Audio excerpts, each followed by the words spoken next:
Gambaran kurikulum baru Menteri Pendidikan oleh Prof. Abdul Muti. Tuntutan materi pelajaran yang sangat tinggi, walaupun kata beberapa teman kementerian yang menjabat itu sudah dikurangi banyak. Nah karena itu maka apa? Materi pelajarannya dikurangi, sehingga materi pelajarannya itu mungkin ringan gitu, tetapi cara menjelaskannya itu mendalam. Nah, sehingga dengan cara itu maka guru bisa berimprovisasi, murid bisa berkembang pemikirannya. Nah itu yang nanti ini tak bocori ya. Jadi arah pembelajaran ke depan itu mau saya arahkan ke arah namanya deep learning.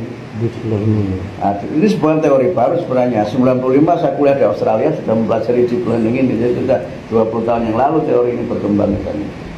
Nah, di situ yang namanya nanti ada namanya kontekstualisasi, ini sama, sehingga pembelajaran itu nanti bocoran lagi itu nanti kita arahkan ke arah pembelajaran yang mindful, meaningful dan joyful.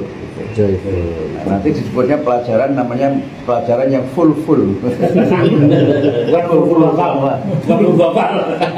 Jadi nanti kurikulumnya kurikulum full. Jadi for example mindful apa? Nah, ini baru mau saya jelaskan.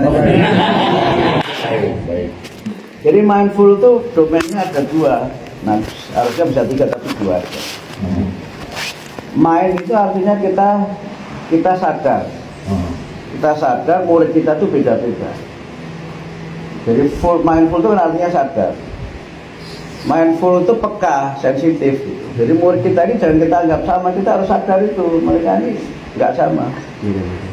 Nah yang kedua, mindful itu adalah pembelajaran yang mendorong murid untuk selama belajar itu berpikir.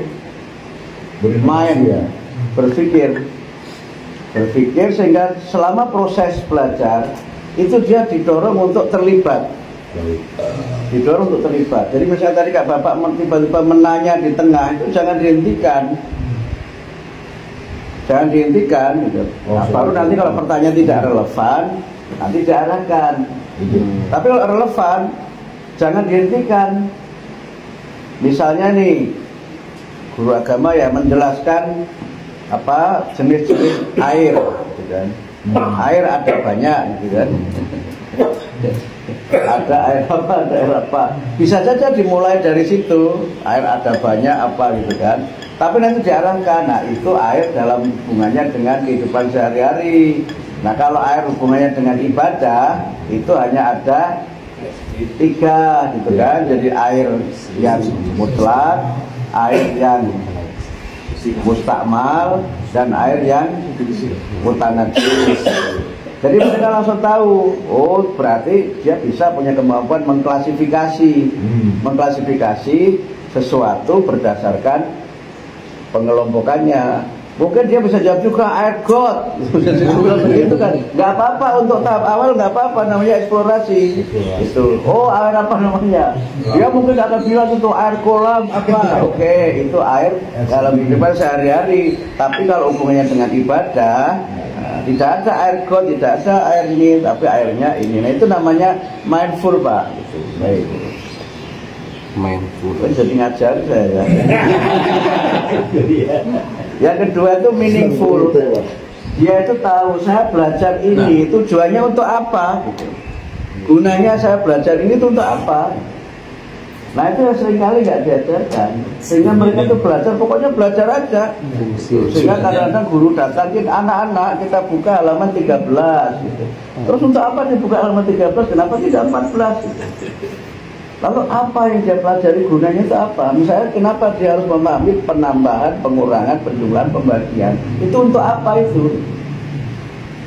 Sehingga karena dia tidak menemukan gunanya ilmu yang dia pelajari itu, maka motivasinya menjadi kurang. Nah, karena itu maka menjelaskan maksud dari apa yang dipelajari dan kemudian menjelaskan manfaat dari yang dipelajari itu yang membuat pembelajaran menjadi joyful, menjadi menyenangkan. Nah, karena itu saya pakai istilah joyful, bukan fun learning. Karena istilah fun learning itu juga sudah menyimpang di lapangan menjadi funny learning gitu. Yang penting lucu. Padahal menggembirakan tidak selalu lucu. Menggembirakan itu ketika dia menemukan sesuatu yang baru, tapi dia bisa menggunakan kata-kata dengan baik, kemudian mengerti gunanya, dan dia tidak dalam posisi tertekan ketika belajar itu. Nah, itu mudah-mudahan bisa menjadi solusi.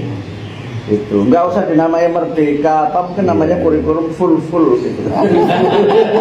Misalnya begitu ya. Nah itu, nah ini bisa dilakukan kalau pembelajarannya di orientasinya adalah mengenal sesuatu. Yang sekarang ini terjadi kan dua. Yang sekarang belajar sekarang itu namanya surface learning sama achievement learning. Belajar yang orientasinya itu pokoknya yang penting diajarkan hanya di permukaan, surface itu kan di permukaan. Sehingga dia misalnya mengetahui fakta-fakta itu penting, tapi fakta itu gunanya untuk apa itu seringkali mereka nggak tahu.